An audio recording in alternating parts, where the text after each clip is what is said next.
Ngikhethe ukuzala ekhaya ngizokubhalela ngenkinga engiyibonile kumzala wami. Okay. Yebo. So mina uma umzala wami uganiwe lapha ekhaya ngoba ngishilo ukuthi sihlala esigodini eNdlangubo eMpangeni. Yes.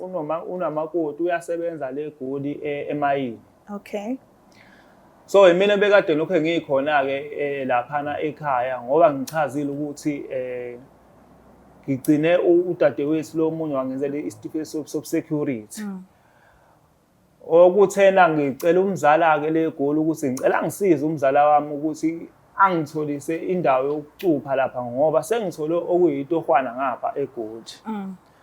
So engifike ngakuthola-ke ngale elentuzeni eGoli kuwukuthi umzala kanti ngoba engasabuya ekhaya kunomuntu asehlala naye ngale. Ngase ngicela ukuthi ngibhalele la ku-Blacklight TV ukuthi ngoba manje bengingekwazi ukuyikhuluma le ndaba nomndeni noma ngicele bona ukuthi bengisize ngalesi sehlo esinaso lapha ekhaya. Bona sesila ku-Blacklight TV kunodaba engicela ukudlulisela lona benginqena ukudlulisela lona sisekhaya ngenxa yokuthi udaba olubucayi lolu. Ngoba usubona umzala engasabuyi laphana eGoli ngiyazi kuzokuthusa lokho and angazi noma kuzofika kanjani kuwo. Ngoba umbona engasabuyi laphana eGoli umzala ngitholile ukuthi ngoba ade ngingaya eGoli ngisebenzela khona ngithola ukuthi usehlala nodadewenu laphana eGoli. Hlala nodadewethu? Usehlala nodadewenu laphana eGoli. Bahlala endlini eyodwa ngoba ngikhuluma nje nawe ngoba esehamba iminyaka emingaka nje la ekhaya engasabuyi. Hayi ngosicela untshelani. Manje ngizamile ukukhuluma naye umzala lapha eGoli kwasho ukuthi kwawunhlanga zimuka nomoya. Ingakho ngize ngacela ukuthi ngibhalele la ekhaya ukuthi kube yibona mhlawumbe abakwazi ukukhuluma nawe uze kahle ngoba sebeze bathola ngisho ingane. Yo, yazi angazi bhuti ukuthi ngizothini mina sicela. Angazi ngempela. Ngoba phela mina njengoba ngihleli la kini ngihleli nje ngoba ngazi ukuthi ngilinde yena.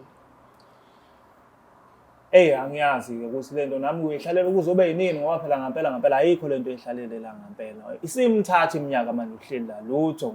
Ibe ngisengibuka ngisho nesimo seyingane la ngeke ngambuza ukuthi ngoba ngingale eGoli ngambuza ukuthi kodwa uyacabanga indaba yezingane ngabona ukuthi akasezwa lutho nje into eseduma-ke ekhanda sekuyilo dadewenu nje into eseduma ngabona nje ukuthi indaba yakhe useyishaya indiva manje ingiphathe kabuhlungu lento ukuthi ngingayidlulisa kanjani. Ingakho ngize ngacela ukubhalela la ohleli ukuthi kube yibona abangenelelayo besisize ngempela kulolu daba lolu. Hey kodwa sicela. Manje niyaxhumana kodwa ngengcingo ubaba uMntwana uyafona. Ubaba yena uyafona mina ngiyibona inkinga ngoba wenza njengenjwayelo noma kuthiwa imali ubuya ngayifaki kodwa yena ufona uyafona. Kuye kwenzeka angafaki nemali. Kuye kwenzeke kodwa athi akanayo nami ngingamlwisi ngoba angazi lutho. Usise nama ngabe efikile ekhaya ufika nje ezumuntu ofika negrosa ekhaya ngoba mina phela ngilana. Yabo. So angikwazi ukuninga akusoli. Manje inkinga iyingane ehlukumezekayo. Kwayena nje lo mdala akakwazi ukuconcentrate kahle esikoleni. Uyaphazamiseka. Manje nawe sicela uma ngitshela lento nami angazi into engizoyithini. Ngoba kuzoba nzima nakumina ukuphuma lana. Awukazi ucele nje ubaba wakho ukuthi umvashele wena-ke ongcono nezingane.